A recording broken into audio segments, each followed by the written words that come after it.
I was always very multifaceted, and they liked those things about me. And then 120,000 that came after wanted to see like steamy photos of me. If you're walking on the street, you don't feel safe. The disadvantage on our end is because both of us are slightly soft girls. When and how did Moss happen? And What the hell did you guys do? I'm so glad because I had no plan B. This was the only idea. Content became the easiest. It's like literally my second skin. am I the only person who's thinking people want to know how social media works? Yeah. Sometimes I feel a little bit like I'm fossilizing. I think my opinion is a little dated. You did have one of those guests. Yes. And the comments were on fire. Your energy, like you clearly mentioned, is not for free. Every person with talent kind of gets tired out by the fact that you have to fight the other battles also. You don't know what anyone else's opinion is because your algorithm is constantly yes-manning you. Sometimes someone with a lesser follower count can actually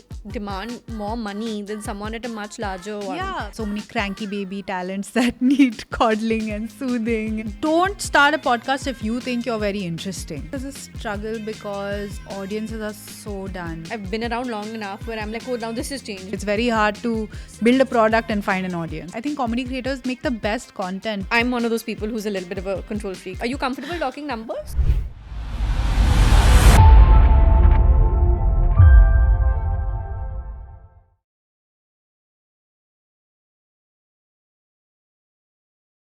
Hi, everyone, and welcome to today's episode. I'm so excited to have on The Real Deal someone that I think has built something in the online space that is so different, so unique, and a niche for women that even I personally really enjoy consuming the content of.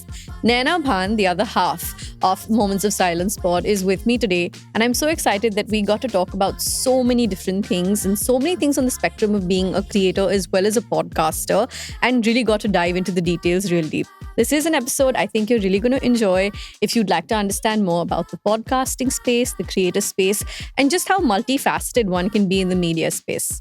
Let's dive right into it. Hi, Naina. Welcome to the pod. Thank you very much. Does it feel weird to sit on the other side? It really does. I'm like itching to, Go start for it. asking you questions. Oh. No. We'll save that for another time.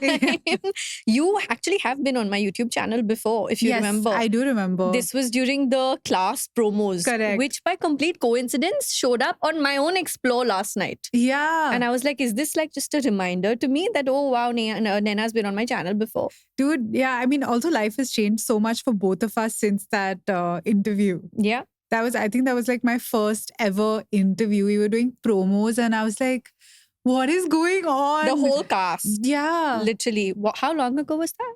Like 2+ years ago. And tell us what's changed since then for you. Break it down. For me, so I essentially came to Mumbai after class had finished filming. But at that point in time, I didn't know anything about filming. So I'd heard a lot about like shows getting canned, shows getting shelved halfway.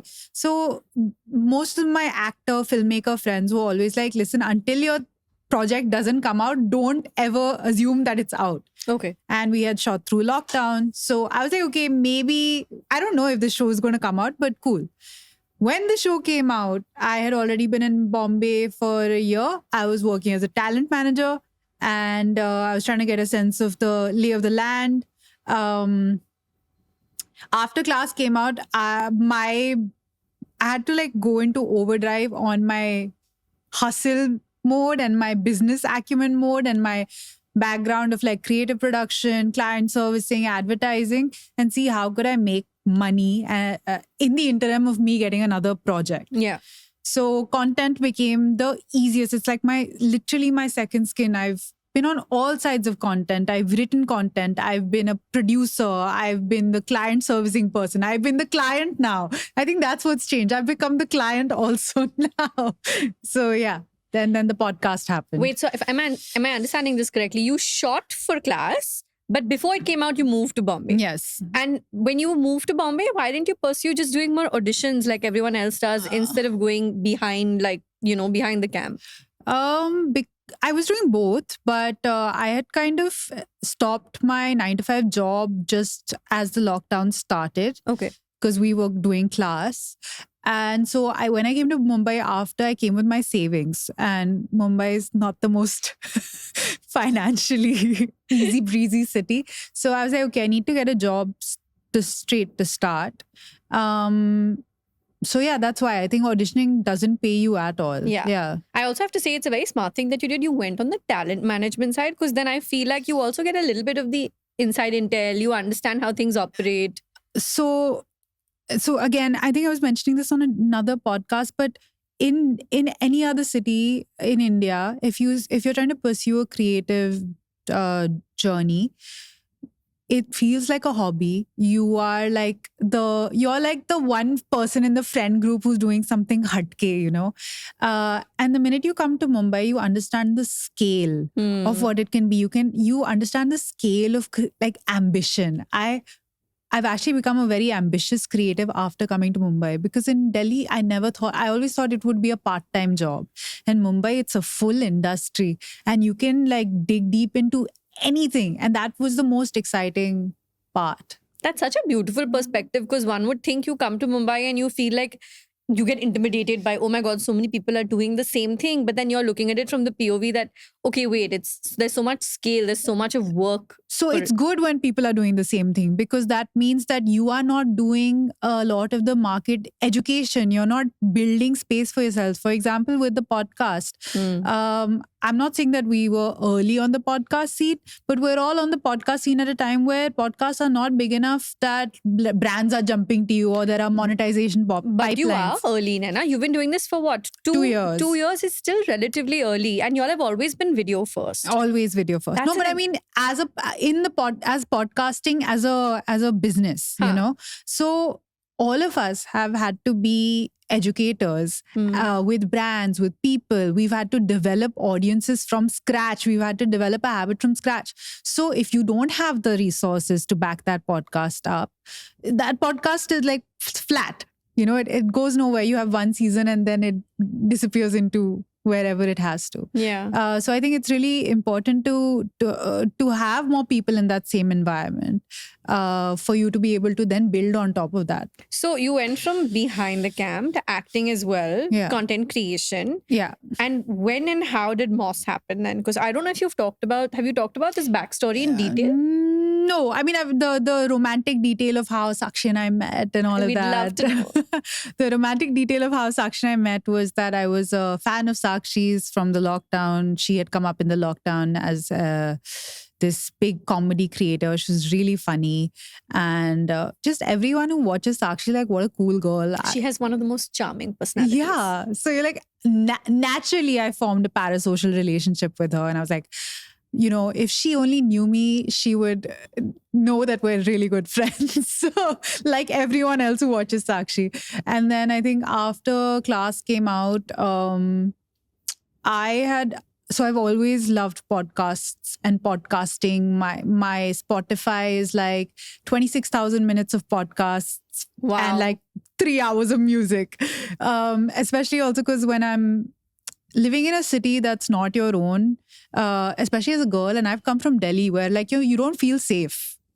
You know, if you're walking on the street, you don't feel safe. If you're in public transport, you don't feel safe. That I carry that fear with me to wherever I go, even if I'm traveling on vacation to like wherever in the world. So I always liked having a voice in my ear to feel not so lonely and to know that there's something there, because otherwise my anxiety is going to take over. So I wanted to start a podcast, and I thought something in the realm of Call Her Daddy, even though she's doing something very different, but just a space for women to talk without an agenda, without having to advocate for like the women of India, without having to do all of these things. Just a chill space for women to vent. That was the idea. Sakshi seemed like the natural co-host. So I literally reached out, and thanks to class, she took me seriously. You'd never met her? Never met her. And you reached out to her on DM? Yes. And I think I'd met her at maybe like at an event, crossed paths and stuff, like a googly-eyed fan, you know, trying to make her know that I'm funny or personable or whatever. And she responded, and it just kind of worked out. So tell us who does what with the pod then, because I feel like when we're watching, and I can give you my POV as a Yeah. regular watcher. I said this to Sakshi the day we were Yeah. filming with her as well for The Real Deal. I said, I was on bed rest towards the Yeah. end of my pregnancy, and that's actually, I think, properly the first time that I have sat down and binge watched so many episodes. Yeah. And it was like this little piece of like solace, because I was also really far away. I was were by same. myself.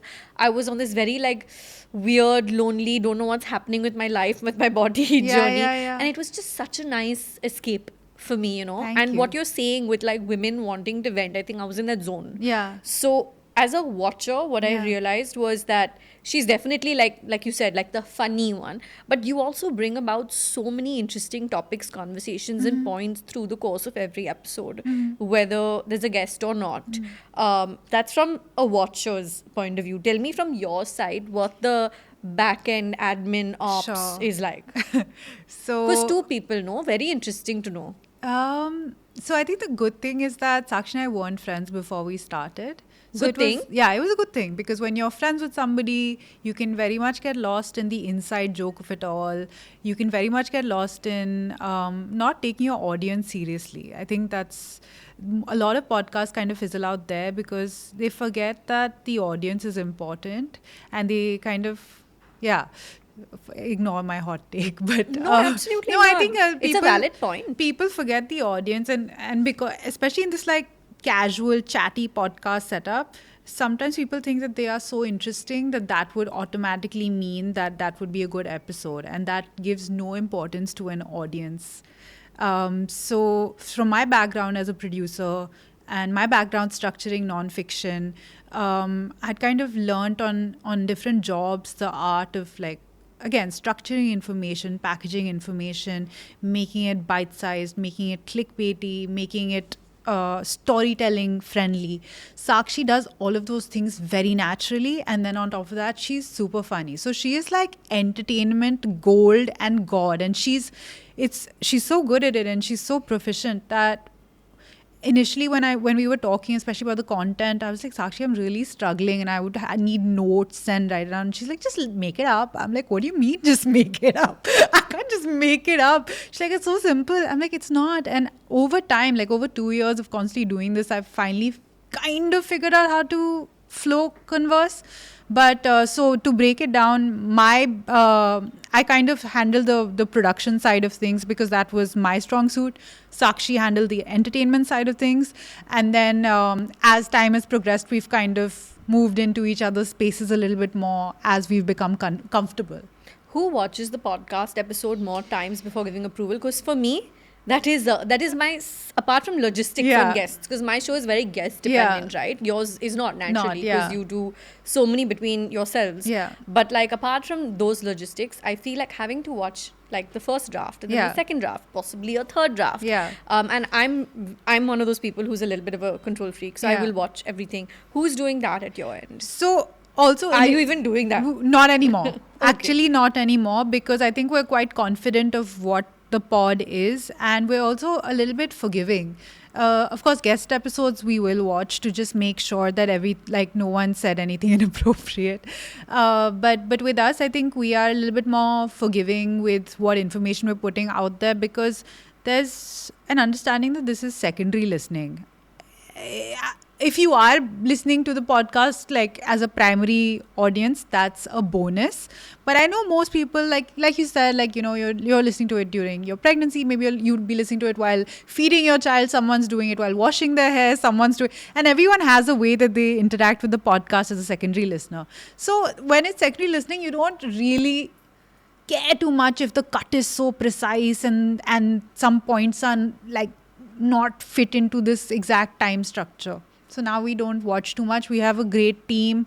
Over time, we've had the fortune of building, and we trust them with our lives, and they get it. And everyone's like plays a special role and has a special, like almost like Powerpuff Girls. Every Powerpuff Girl has a persona, and we all know our strengths. Well, I know the breakdown of your team because we had Sakshi Yes. tell us that Yeah. in the episode we Yeah. shot with her. Go watch that if you haven't. I'm going to leave that linked in. But tell us a little bit about the business because I feel I kind of left that angle Yeah. for this chat to thank you. have.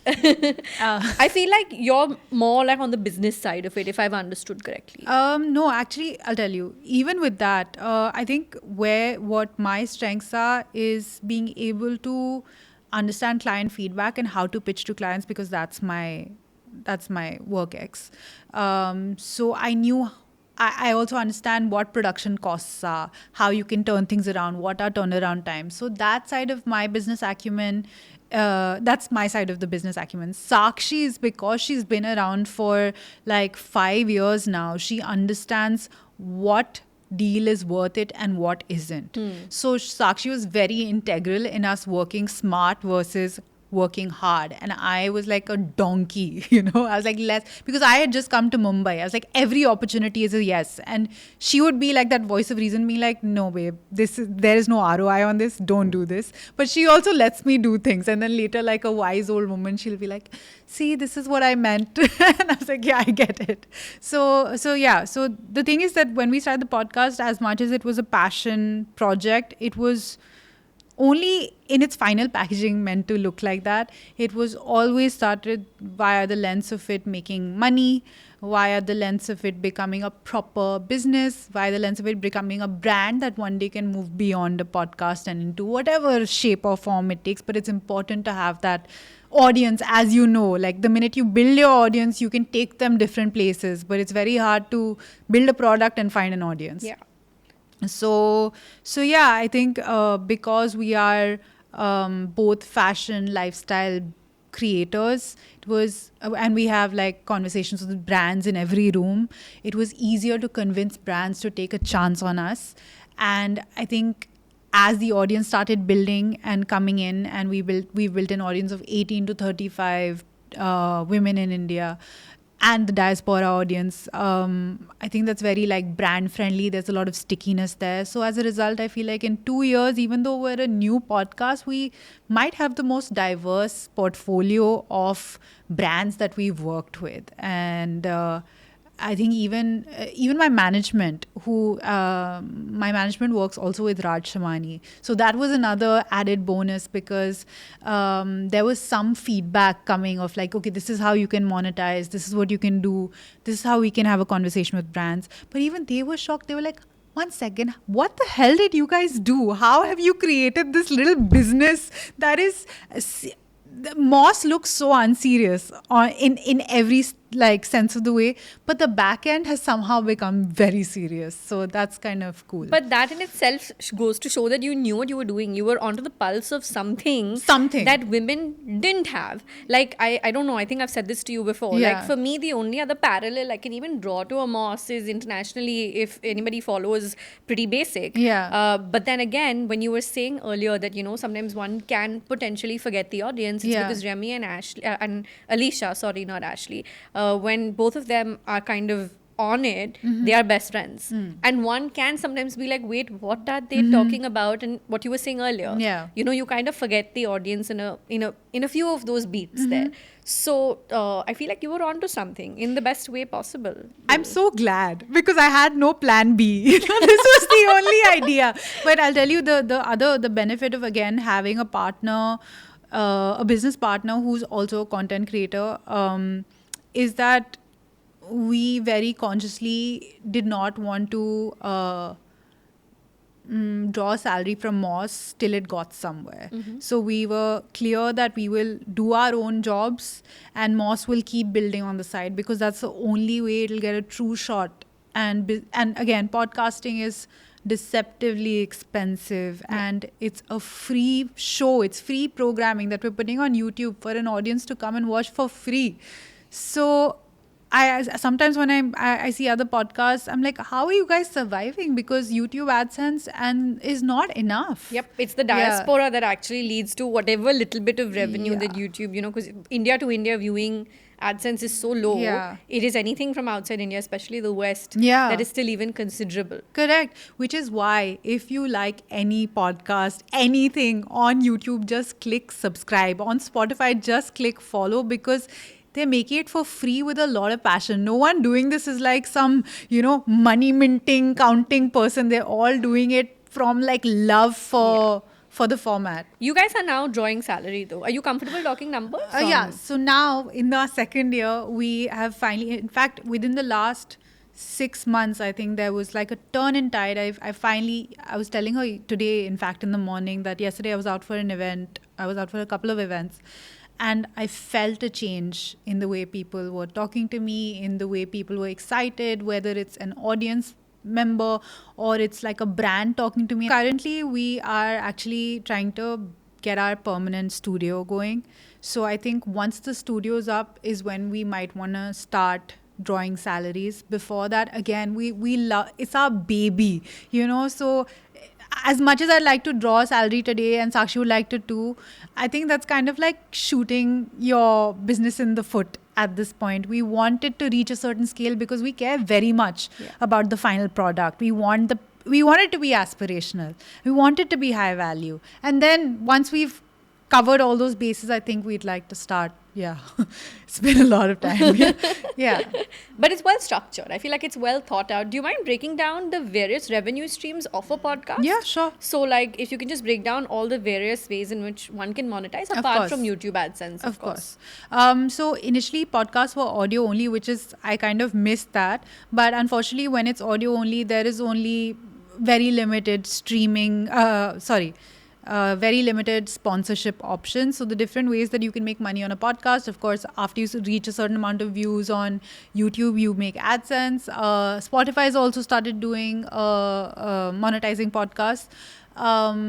So apart from that, there are various different forms of sponsorship. So ideally, which you have cracked, which we have not cracked yet, is a brand that takes on an entire season of sponsoring the podcast. So then you at least know where you can put that money and put it to use efficiently. But I have not cracked this. Oh, you just haven't? So you know. I thought I you don't were, have a main sponsor. Oh for the shit. pod. I thought No, it's okay. Okay, fine. Okay. Which one of us will crack We'll one crack. day? Yeah. We're optimistic. Yeah. But other than that, so either you can have a title sponsor, somebody who takes the entire packaging of an episode, then you can give them pillows and this and that and put a logo on the podcast. You can do segment sponsorships, which means you speak about the brand for about 5 minutes in the podcast, then you cut a reel, cut a short, etc. Traditionally, podcasts have been doing ad reads. So if you open any podcast, they will cut away to a segment where they talk about that product. But what Moss has cracked, which is like the most complex thing we've done to ourselves, is stealth marketing. And now it's become like the Moss style, which is like, oh, we love when you do it, and then the integration comes out of nowhere. So we've really made this Break troubling down for what's ourselves. stealth marketing for someone who is Sure. not familiar with the term. So stealth marketing is essentially when you don't know that an ad is coming your way. It's very organic. It's very casual tone of voice, which is a breakaway from how traditional advertising is done. Moss has done this time and time again, where it's something like, oh, you know how I found out that my partner was cheating on me? I went to his bathroom and I saw the XYZ company's like Moisturizer. Moisturizer. I was like, of course, there's no way that this guy would have figured it out on his own. He's been with another woman. So, things like that. And then so that kind of thing works. Which is what you guys do the most, I guess. Which is even though we've tried to break away from it, brands love it. So this is what they want. They come to us for it. And that's how we do our. If there was an aspiring podcaster listening to us and there was like, let's say 3 little things you would say that are like do's and don'ts. Yeah. What would you give them? The first do is definitely like focus on the packaging.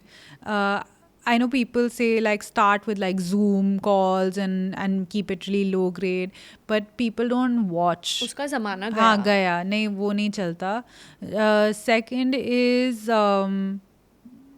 yeah, I think the like overall packaging needs to be strong, and third would be yeah, I think so. You can Basically, say only two also. if no, you no. want to. Actually, I was just thinking. I was like, okay, so there are finite number of topics under the sun. So, for example, for us as women, we can talk about period, partner, relationship, working women, etc., etc. But it's really important to find the lens with which you want to explore that subject. So, so just figure what your unique lens to doing that is. So, for example, we were talking about objectification of women and just basically how we are so drawn to the male gaze. We started talking about underwear, okay?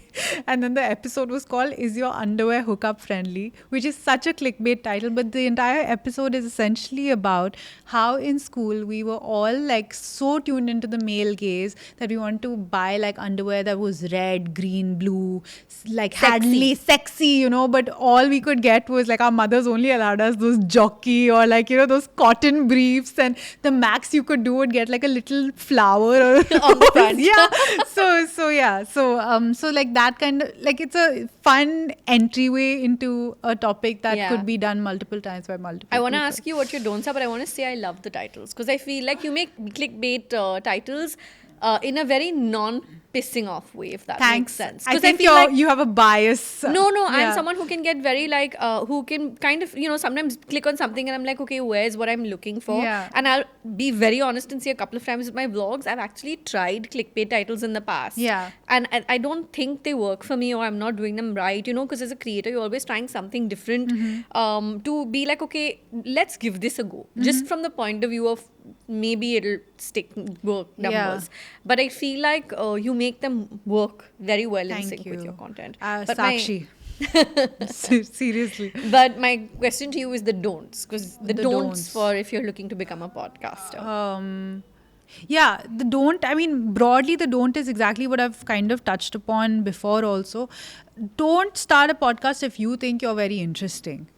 Figure out what your audience is, and then before you go and invest that money, put like 5 episode ideas down on paper and structure them and see what they look like. I've seen so many podcasts come up over the last few months, and you can tell when the intention is like honest and when the intention isn't, and the ones where the intention is honest and audience picks up on so fast, you can just tell and there's a connection and it works, and the ones where it doesn't, they just kind of disappear. Fizzle out. Yeah. You mentioned expensive production Yeah. for podcast a bunch of times, and Yeah. I can totally agree with that. Yeah. But if you were breaking this down for someone that's watching, what all would you ask them to kind of, how would you split what it is about the production of a podcast that is truly expensive? Okay. And for context, we have 3-4 big lights and about 10 people in the room, and we're sitting at a studio, so I'm Yeah. giving you a general picture of what you're not seeing on Yeah. camera. But like if from an investment POV, Sure. for someone who has a fixed team that works consistently with the same people, Mm-hmm. that's looking to have a permanent studio, like you said, what would you say is the breakdown like? So one, that maybe anywhere else in India, your studio cost might be cheaper, Yeah. which in Mumbai it isn't. But in Mumbai, the great thing is that you have enough freelance producers and production studios that'll give you like lights on rent, equipment on rent. And the turnaround times in Mumbai are way more cost effective than in any other city. So to break down the finances, when you're renting this kind of stuff, and this would be anywhere, even if you're shooting like a ad or anything, your basic like equipment cost would come to about at least 35 to 40,000 rupees a day. Then there is people don't account for the food that it takes for each studio day. Yeah, because for context, you're feeding a whole crew through a Yeah. whole shoot day. You're not just eating yourself. Yeah, also. there's about 10 people behind the camera. Hiring permanent employees is the toughest one. So initially we've had to do with like freelance employees, which is great, but then you don't have like a fixed setup. So basically you end up spending, when you're renting everything and when you've got freelance employees, you're spending close to about 3 lakhs a month. So you have to make over and above that to make yourself some money to for anything else. So yeah, that would be like that would be like a average cost. And I feel like from my side, I feel like the only thing I always tell any aspiring creator or podcaster, I feel like start with the resources you have. So like if you feel like if you live alone and you live on rent away from your family, let's say for example, see if you can turn a corner of that house into like your podcast studio. My podcast season 1 was mostly audio only. We did barely 7 video episodes and I shot those in my living room. Because I was like, listen, this is season 1. I don't know exactly what I'm doing. And I've always been really clear about the Real Deal being very like digital, creator economy, the kind of brand reps we've had or PR reps we've had are all very digital first. So, and there wasn't, I don't know if there's still anyone in the space really breaking it down in this fashion. So, I mean, I hope there are, because I keep saying that the more you talk about the space, the more we legitimize the business that we're in. And I was like, I don't know if anybody wants to watch. I don't know if anybody wants to know. Am I the only person who's thinking people want to know how social media works? And then it was after season 1 where I was like, now season 2 needs to be with but everyone, whether you're a lawyer or a doctor or whatever your profession is, you have to have like a social media presence. Otherwise you don't get access to certain kinds of opportunities. But also, by the way, 3 lakhs is a cost when you're shooting all your episodes in one day.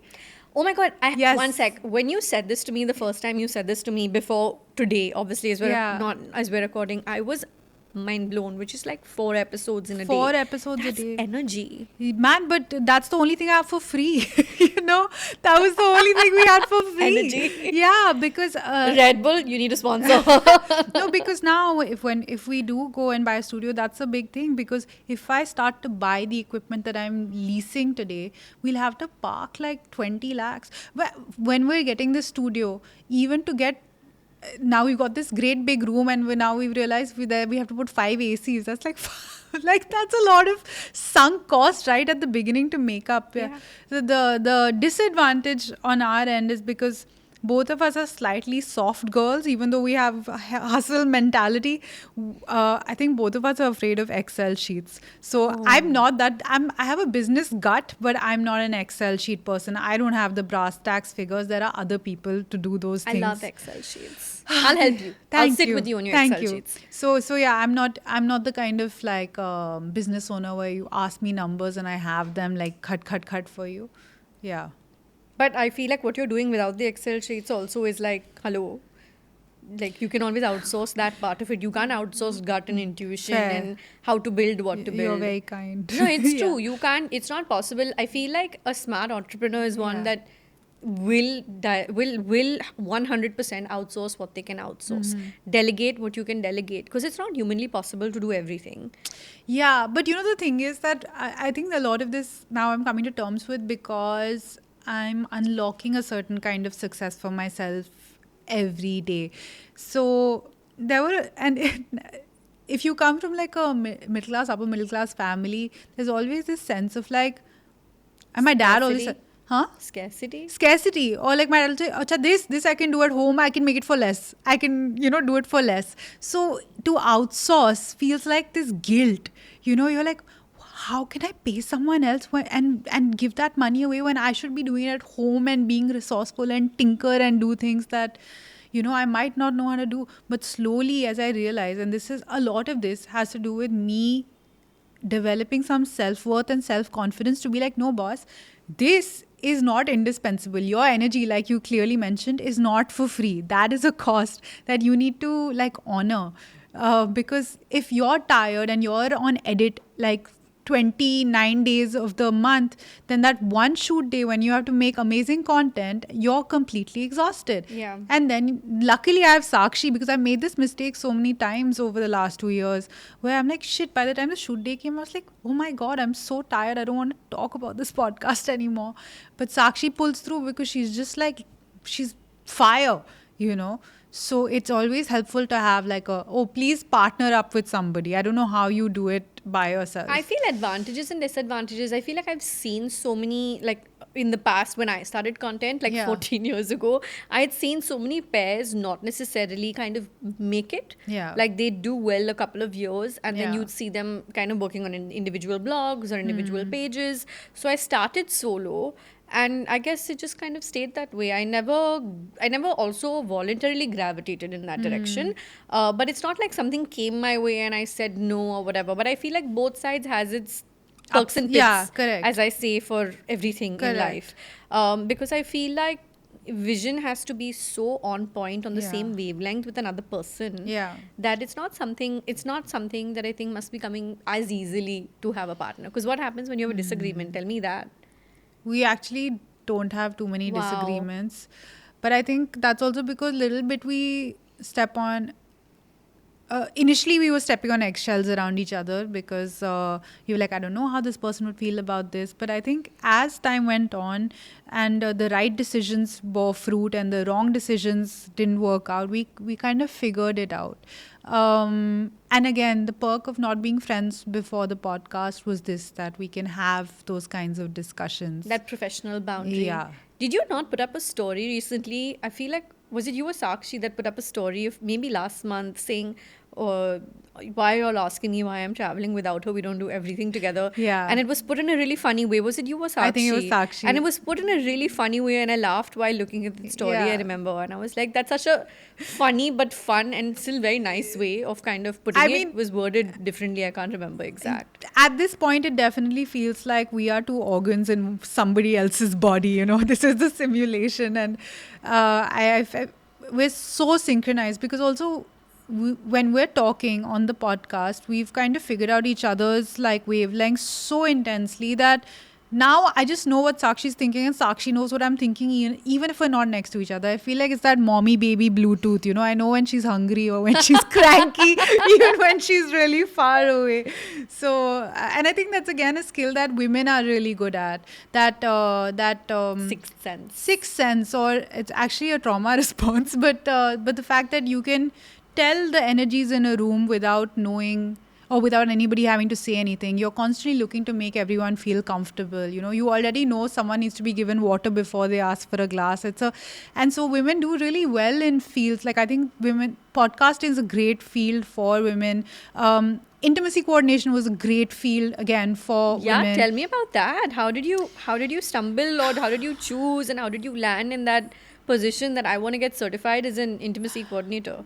And did you have a good laugh about it while watching Bads of Bollywood with Imran Hashmi? I did. I think he did a lot for our community, but no, he didn't. He has given totally different, completely wrong cues. So that I thought it was a very funny segment. It was funny, but I'm sure not factually correct. Yeah, not factually for correct what at all. you do.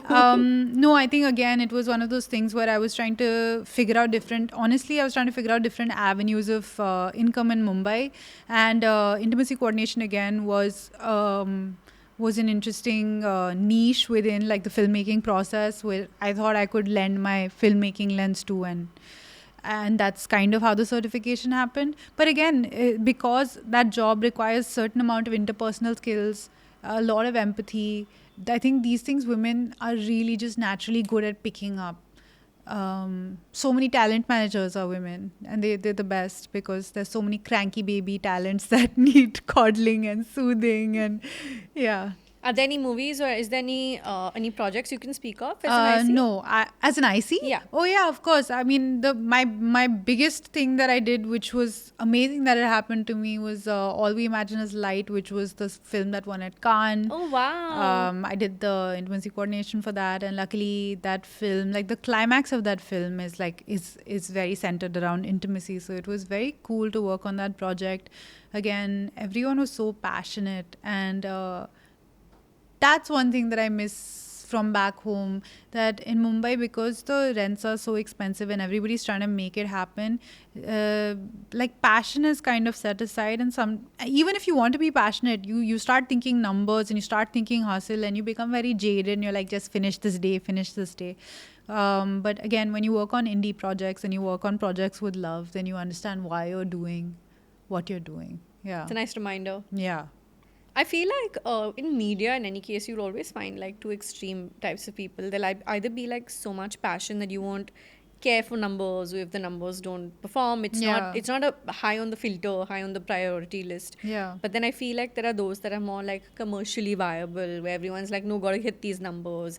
This has to do a certain minimum of this. Yeah, which Yeah. is important. So my whole mantra in life is, in one aspect, I will, like, if I can hit those numbers with, say, my own personal content, then I can pour into something else that doesn't require it to have the numbers or doesn't require it to be a viral video. Like, I just started working with a content team for myself because I wasn't getting any time to do my own organic social media. And my first brief to them was, listen, I just want to have fun. Please don't focus on making a viral video. I don't want it. Yeah. And they were like, no one has ever said this to us. I can relate to it so much. It doesn't Yeah. always attract the audience that you're necessarily looking to speak to. Yeah. And the thing was, because of class, the audience, I did grow, because before class I was 8,000 followers and after class I had like 130,000 followers. But 8,000 people that followed me before knew what I was about, and had followed me along on a journey. I was always very multifaceted and they liked those things about me. And then 120,000 that came after wanted to see like steamy photos of me. You know what I mean? And so I'm like, so when I'm talking about like before, like my mom's into like sustainability and Indian textile and heritage and culture, and that part of me doesn't exist anymore, like because if I talk about like Ajrak or Bandhani or Chanderi or something on my Instagram, he'll be like, ma'am, when is season 2 coming? Or your smile is so nice. So I'm trying to, the podcast was also a way to find that gap back to my audience so that I could find a way back to myself again. That kind of answers the question I was going to ask you next. I was Yeah. going to ask you, how is your content kind of strategized to be different from what you're doing on the pod? My content initially had no strategy because I was an actor creator. And actor creators, just for you to understand, they aren't supposed to have any content strategy. They are just supposed to make extra money while making content. Yeah. Yeah. It comes easier in that sense. As in, the brand doesn't even want you to do anything like that. Yeah. Like, say, Sakshi was a comedy creator, right? I think comedy creators make the best content because Also the best money from my conversation with her. yeah, because then you're creating sketches, you're doing this whole thing. But actor creators, and where that differs money wise also, is that brands just want to attach themselves to you, because then you become kind of aspirational or whatever in that way. So they give you a very like generic script and you just have to execute it. So it has nothing to do with who you are, what you like, nothing. Now I'm pivoting on my own social media, which like through Festive you'll see like one of the first things that I'm working on, which I really love, is this. I'm documenting like different sari drapes, like through reels again.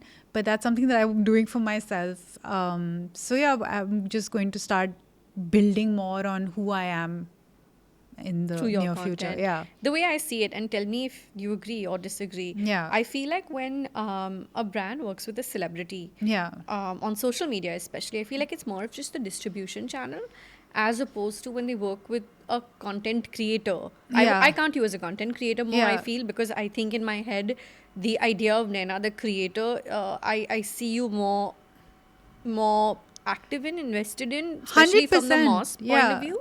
But I feel like when they work with a creator, they're still looking at it properly as a marketing, as a potential ROI channel, Yeah. as a potential, okay, at least even if there's not instant conversion to sales, Yeah. because that's a separate conversation to Yeah. be had depending on what, product or category service we're talking about.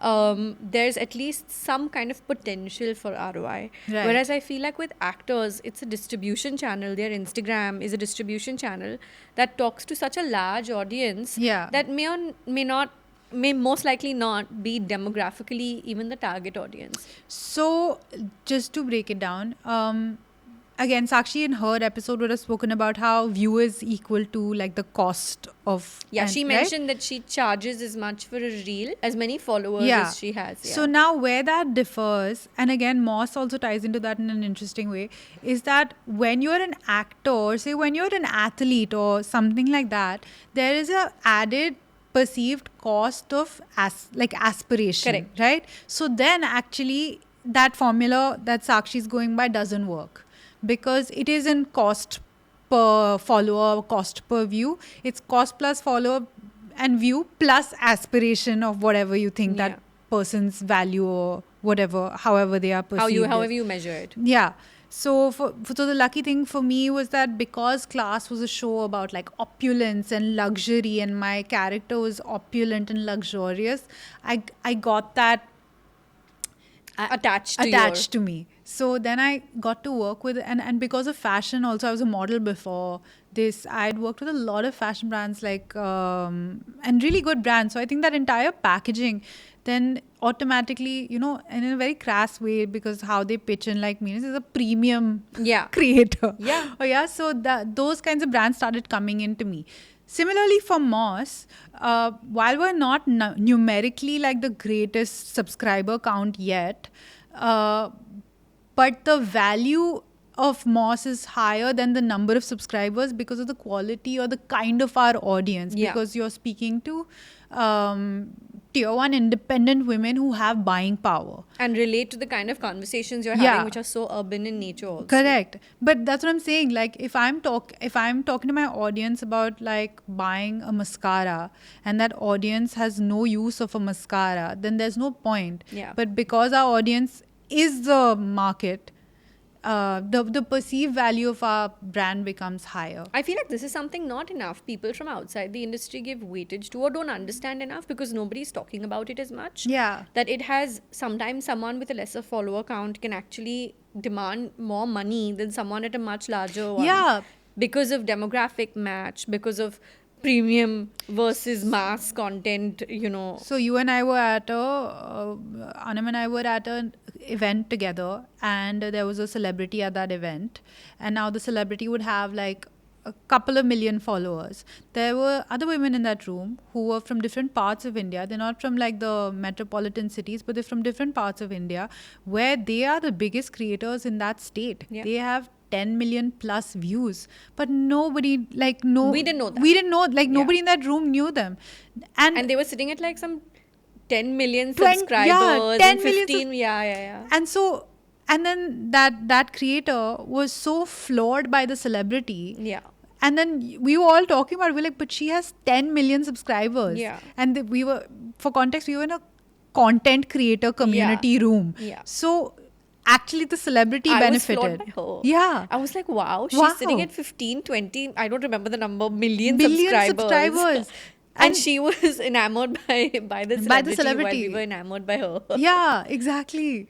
So there is that discrepancy with But with people perceived outside value. don't always get it now because I think that agencies on some level are always trying to tell creators, no, you must charge lesser because your count is this. No, you must charge lesser because this one is charging that much. You know, that comparison. Yeah. So it also, I think on some level, or if you're not, it's great. But on some level, sometimes it can also affect sense of self. Like, wait, how am I supposed to and what am I supposed to value myself at? Yeah.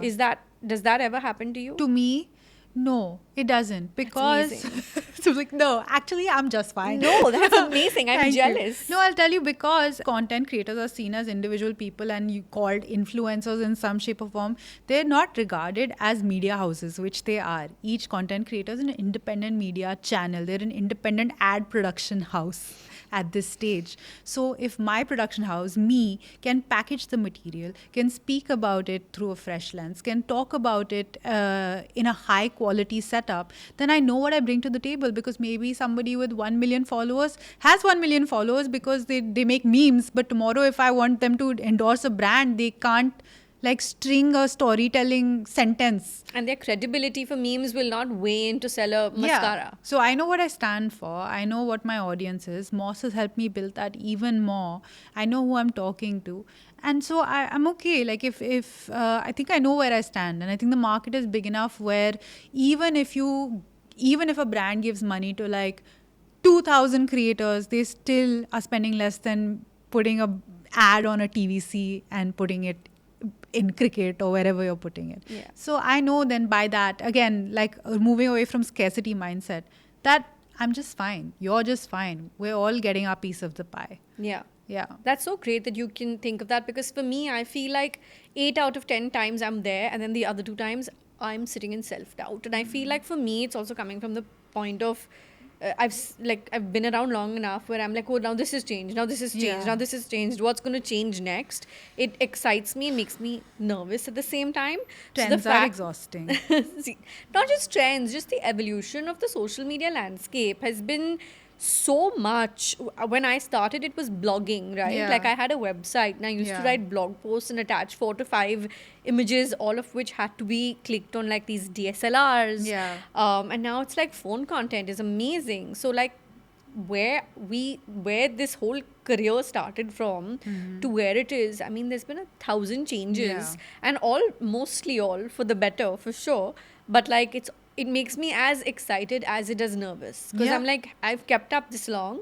How much longer am I going to be able to keep up before I'm like, okay, I'm tired now? It is about keeping up. Like I am chronically online, and as a 30 plus woman to be chronically online, I know this is a habit that I have that my friends don't have, because my friends are like with their kids or their dogs and their husbands, they have like a full life, they have work, they can switch off from work, they can do that thing.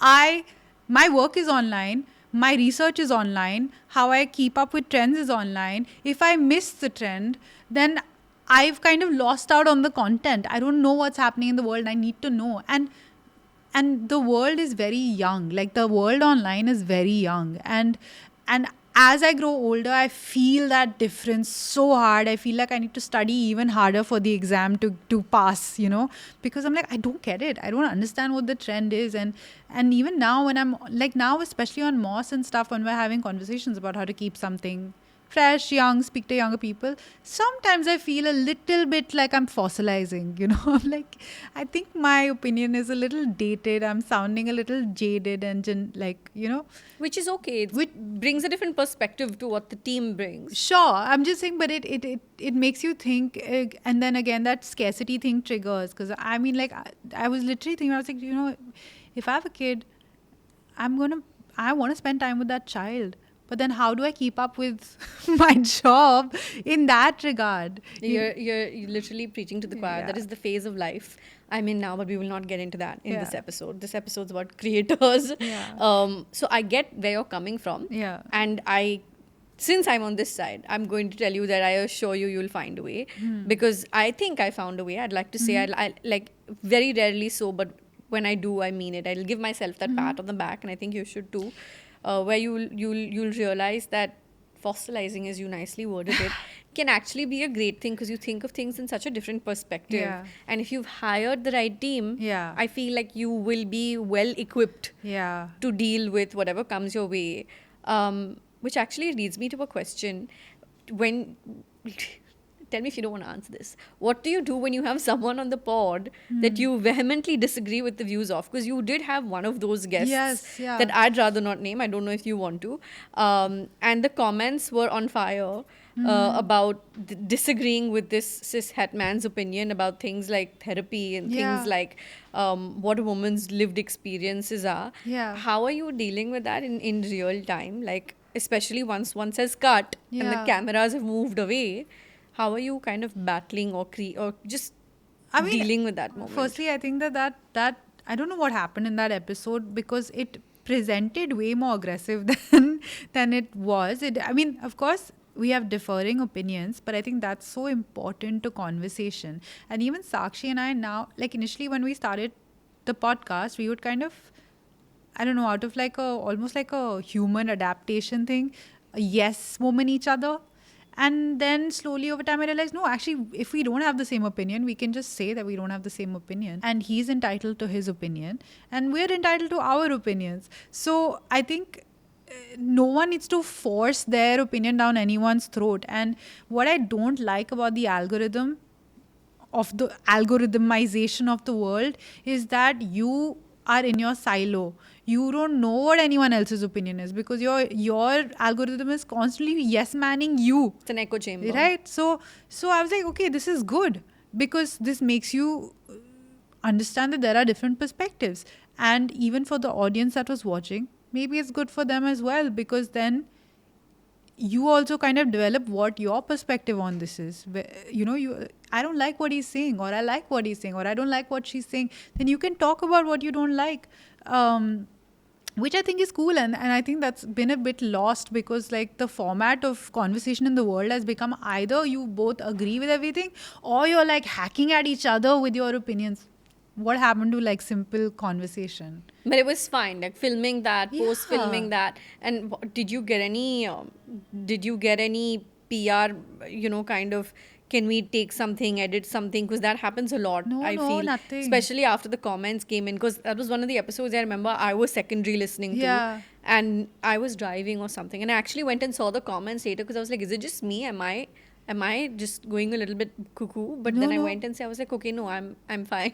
I found that episode very entertaining because I'm like, and it has the most watch time. Retention. Yeah, retention because it was like it was a tennis match. It was constant, and that was so entertaining for me. But then that day I also realized after like that episode aired that actually people come to Moss for a cozier, calmer energy.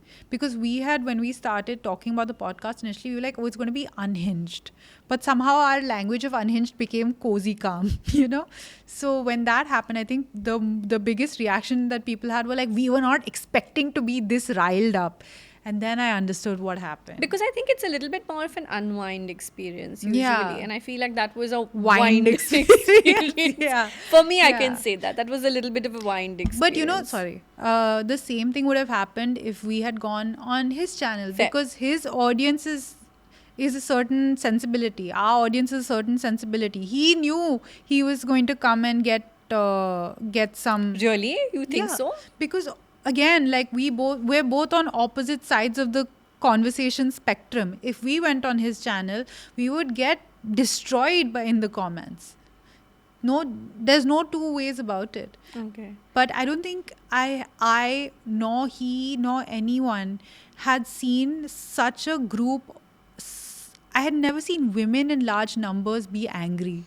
Fair. So that was a very visceral experience. I was like, damn, And also, growing up as a 90s kid, I mean, we are massive like male apologists. We really have a lot of like ways to empathize with bad behavior.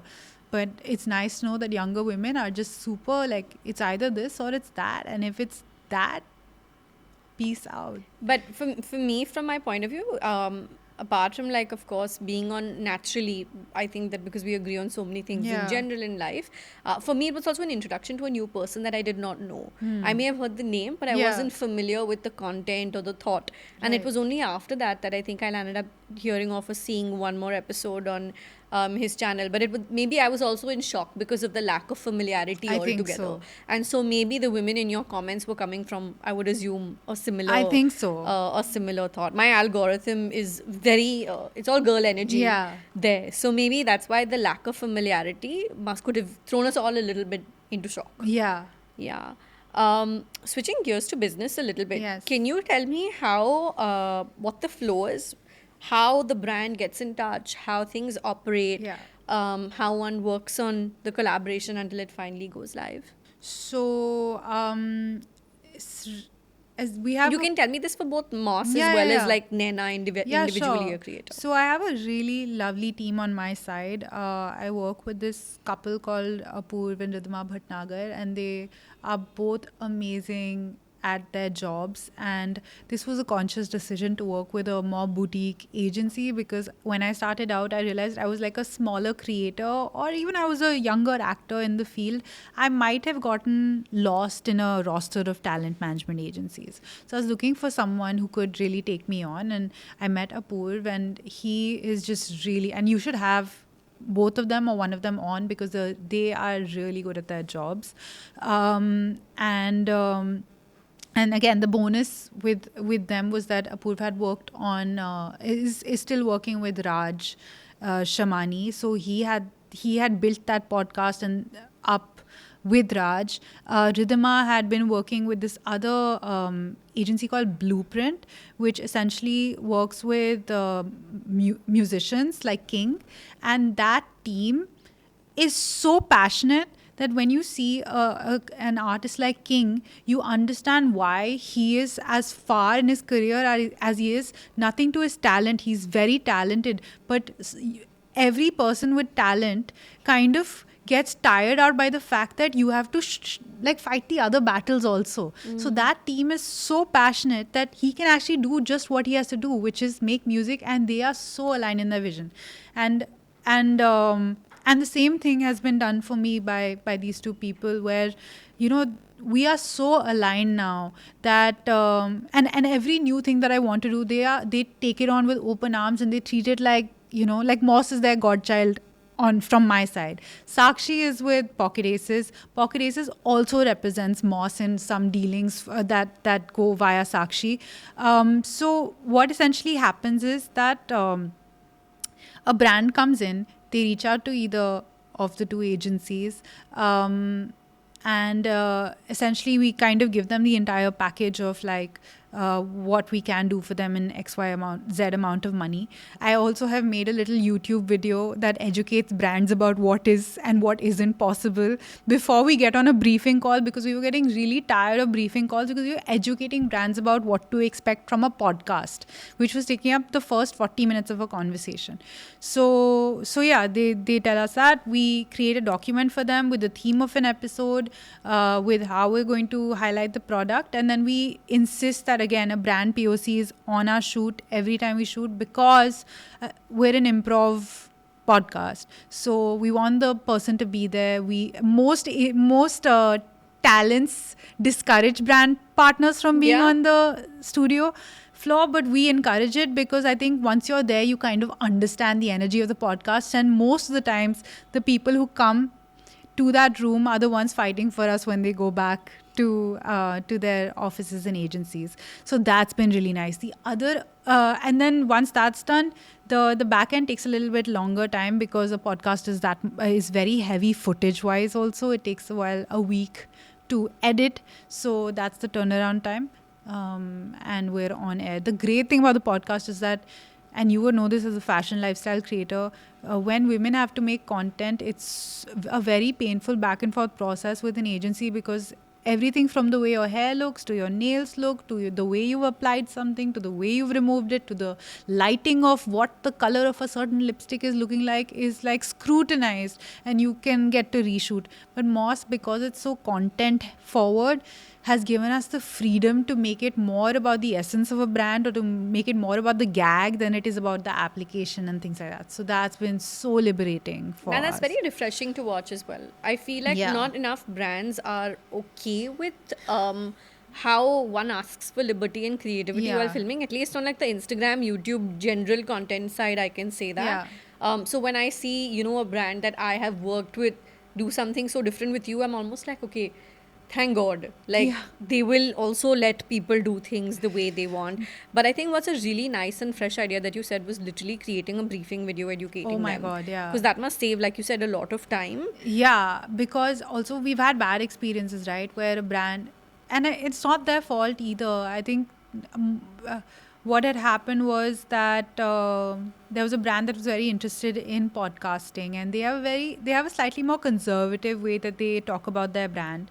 And we had told them over and over again, guys, have you seen the podcast? It's like a little bit less PG-13. Are you sure you're okay with it? They said, yeah, we're sure.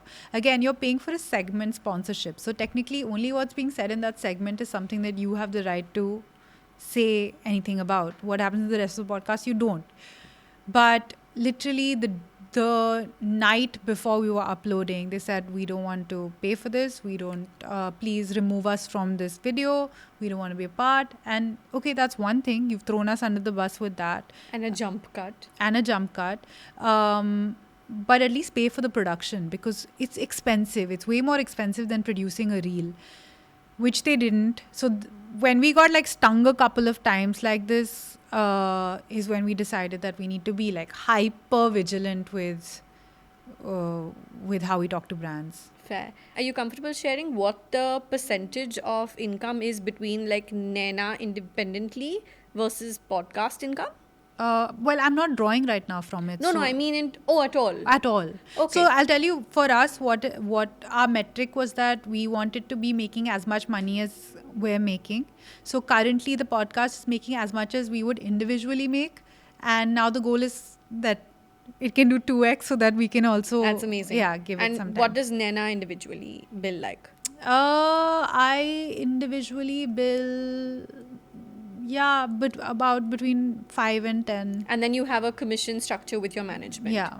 That's fair. I feel like, are you pro commission or are you pro fixed salaries? Like, which one do you prefer if Pro you've tried commission. both? Yeah. Pro-commission. How do you arrive at that? So again, I'm pro commission because I'm working with a smaller agency where I know the amount of time and effort and love that they're spending in my direction. Sometimes in a bigger agency where they hire very young talent and they put them on your account, where the talent is learning for the first time on your salary, and you're doing a lot of the work for them, following up, telling them how to talk to the client. You know, I've been on that side also. That you're like, 1 second, I should be commissioning this person, but I know what I'm getting. And then the biggest thing of that is that I know the person representing me in a room when I'm not present in that room, I trust with my life. So commission for me, I think it's a better incentivization than a fixed salary. Yeah. Fair. I want to ask you before I move to my last segment, which is a little bit of a fun rapid fire. Yeah. If you were going to put your sights on certain goals for 5 or 10 years from now, what would those goals look like for you? I definitely want to. I don't know if Sakshi feels this way, but I definitely see Moss as a media platform. I want it to be like an entertainment channel where it's just like very women conducive, whether tomorrow there are other anchors or there are other hosts and there's other IPs within the channel, that happens. So yeah, Moss I have many dreams for, but I have to see where my partner is on those same dreams. For myself, what I actually really want to one day get into the back end of the business, the content business in a bigger way. I really enjoy what Masoom is doing in terms of, she started her own agency. I think that's totally my jam, because again, I think one thing I figured out through the podcast, and I've been testing constantly, is that I have a really good pulse for what is happening. I have a really good idea with strategy. I know what works for what people. I know whether it's in casting for film or it's in anything in creative. I feel like I'm really good at figuring out what that strategy is. So I definitely think I'd offer a really unique perspective that is kind of getting missed, because I've been on literally every side, more than Masoom. yeah. I think that's advantage. Yeah. No? I feel like the fact that you've been on every side, like kind of like equips you for everything. Because it also makes you a little bit like too realist, where you're like, okay, I'm not even trying. And then somewhere like, like my partner will be like, where's the dreamer energy? Like, bring that. You have to leave some stuff to chance and luck. But I'm like, no, you know what? I understand how casting works. I understand. Like, even for content, you know how like you'll get picked is like, there are buckets of creators. So there'll be we need 3 comedy creators. We need 3 lifestyle creators, So I'm like, okay, what's my bucket? I'm young podcast. I'm fine. I'm okay for now. My bucket, I'm in a good part of my bucket. So Fair.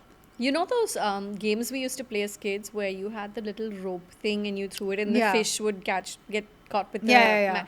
I feel like creators have become that Yeah. with campaign selections these days. Yeah. And like you said, from every genre, it depends on how many fish they need to pick. Yeah. It's almost like a little bit of a blind test, if I Yeah. may say so.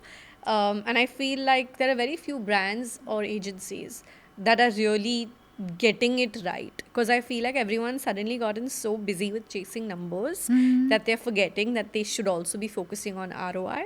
Like, But how? Like look at the turnaround time. Like you get out of festive, you're on Shadi. You get out of Shadi, you're on Valentine's. You get out of Valentine's, the financial year shut. which is, but I feel like there should be a method to the madness, at least when it comes to the way the money needs to be spent. And maybe I'm coming from the I might be sounding a little bit more dinosaur like, because like I remember how it used to be done, and there was genuine ROI. And like if a campaign had 50 bloggers on a Yeah. particular campaign, when you saw all the 50 like output pieces of blog posts or reels or whatever, I feel like it would fit really well for brand to creator. Like for example, there was a really big tech launch recently, and I had a friend, a couple of friends who were discussing it with me, and they were like, it was such a random list. And I was like, well, a lot of things these days, unfortunately, random. have become a little bit hit and miss. Like I feel like brands need to focus more on things that are more on point, and the ones that are working with you are clearly targeting that niche, and I feel like that's on point if you're talking to women. But then when I see just numbers being chased for the heck of numbers, that becomes to me a little bit of a, okay, like that's your goal, then just visibility is your goal. Yeah. ROI is not your goal. I mean, I kind of empathize with where they're at, because it's a brand isn't like lean one person, right? You and I are singular people. We can make decisions super fast. Brands are so heavy. There's so much red tape. By the time you reach, like, what's really worked for Moss is that our audience are like the employees within those companies. Yeah. So a lot of the conversation on our behalf has been done internally within, and it's so nice because every time I go to like an event or something and I meet like the younger parts of the team, they're like, oh my god, we love Moss.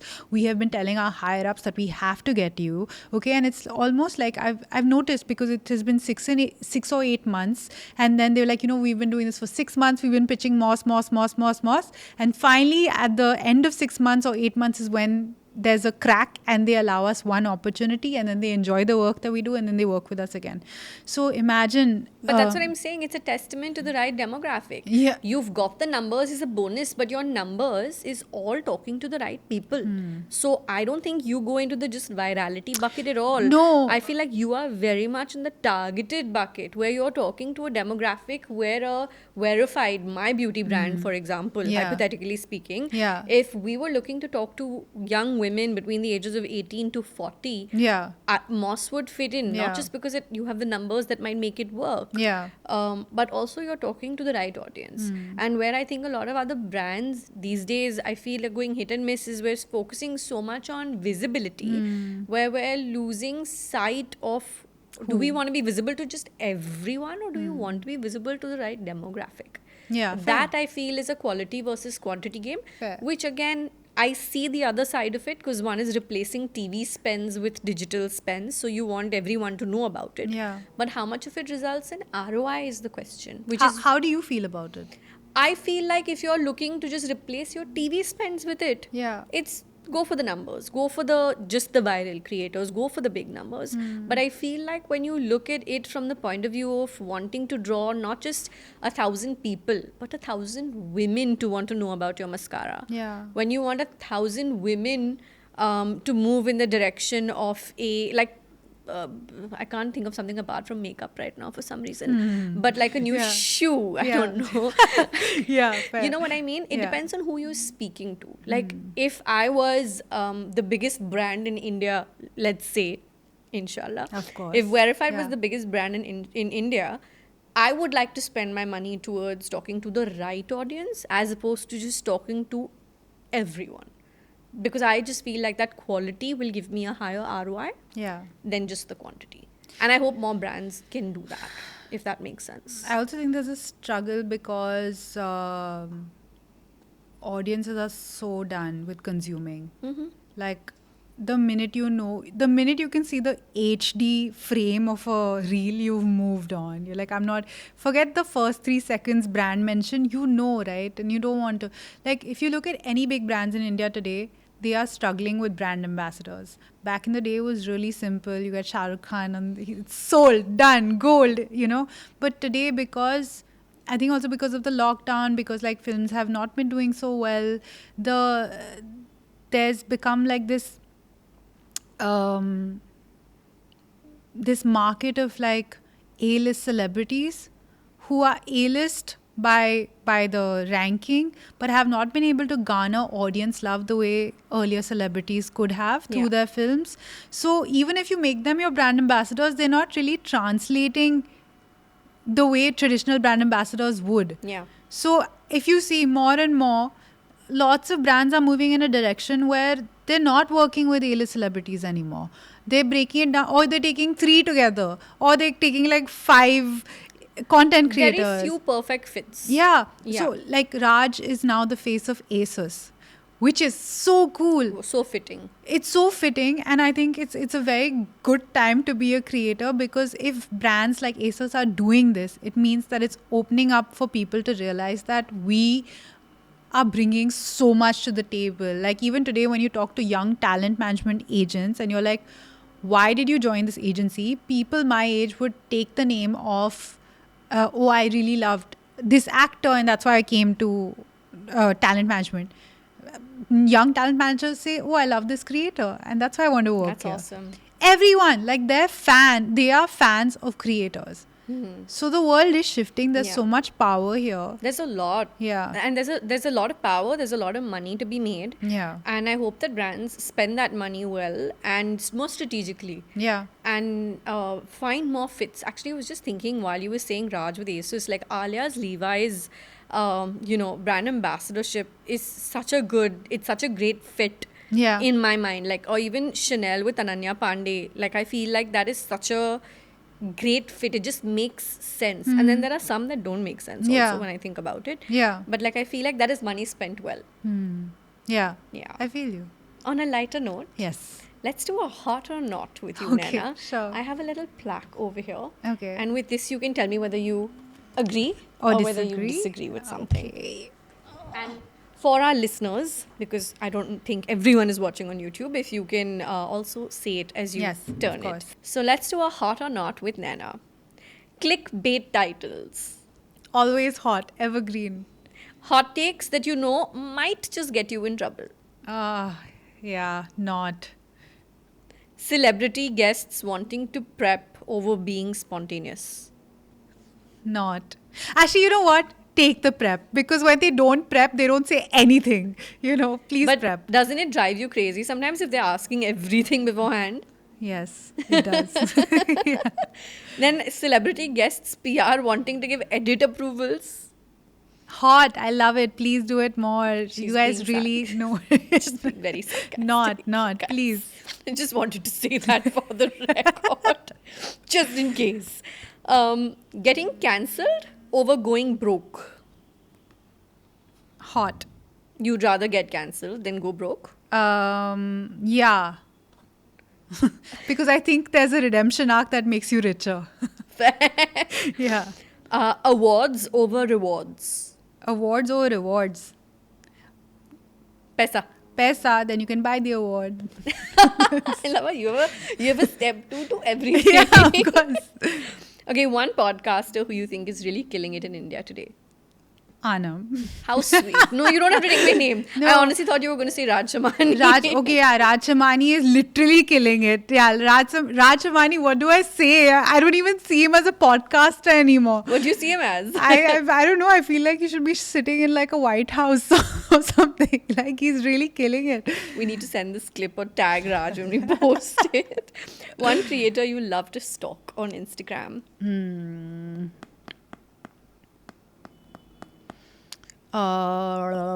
There's this new beauty and lifestyle creator. She's called Shubhra Veti. She is really doing like things to my sensibility, like fashion lifestyle content in this very like aesthetic, nice way, and she really goes extra. Yeah, I like her work. So since you also cover a lot of like dating on Moss, I have a few dating edition agree or disagrees Yes. as well. Yeah, splitting the bill on your first date, Disagree. staying friends with exes, Disagree. dating apps are the best way to meet people. Never been there, but yeah, it's a great way to meet people. Women proposing to men for marriage. Massive L. Disagree. Listen, why?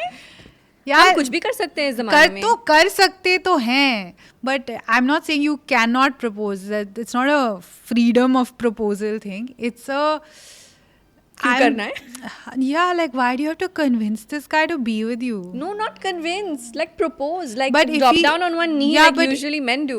But like if you had to, and if he was convinced, why wouldn't he do it?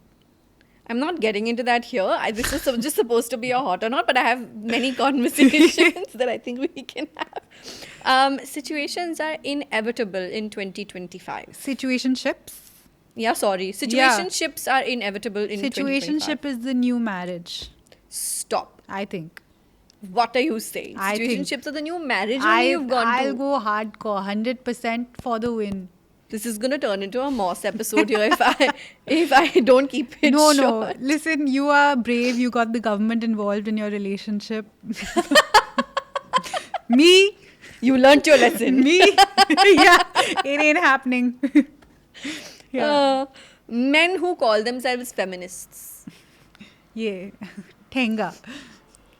Women, Firstly, no one is to any man who calls himself a feminist. I'm not for. Let other people say.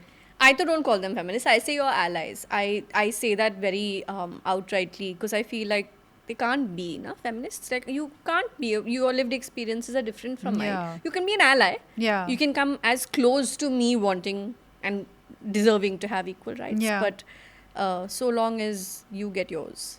So different conversation now. Women who are friends. Women who say they're friends more easily with men than they are with women. As a former pick me, yeah, no. Therapy becoming a dating flex. How do you make therapy a Therapy dating speak flex? has become full dating flex. No, please don't talk to me. One serious red flag in a man. What do you think? One I serious think red? that's so hot. No, okay. Making me very worried for you, Naina. One serious? What do you mean one serious? Say one serious red flag. Oh, I have to say it. Yeah. I thought you were I'm asking, is it worried. hot or not? like one serious. Oh, one serious. My red- bad. I will ask you again. This format is not- Mention one. What's one serious red flag for you in a man? Oh, fuck. One serious red flag for me. They really need to be liked by everyone. That's a good one. Yeah, because then that when you peel it back, some really weird shit comes out. Yeah. That's a really good one. Thanks. I have a little thank you Oh for my God, you what is for it? coming on. They're verified goodies. Yeah. Thank And- you. Thank you. I'm Thank you so for excited. coming on. Thank you. And thank you for being such a sport. And please don't end without shouting yourself out over here. That's so sweet. Can I swatch a lipstick while I do it? I love watching people get excited Chili with the contents. chocolate bar. Hi. I picked these shades for you. We were originally supposed to shoot like a few weeks ago, and then there was like a Yeah. red light, red. Red alert. Thank you for getting words. Yeah. Red alert for the monsoon. So I love how. Ooh. My name is Naina Bhan. My Instagram is Naina B. My podcast is Moment of Silence. And this is Chili Chocolate Bar by Verified. Wow, thank you. That was a great promo for the brand too. Of course. Thank you for coming Thank on. you I for having appreciate it so much. Bye, guys.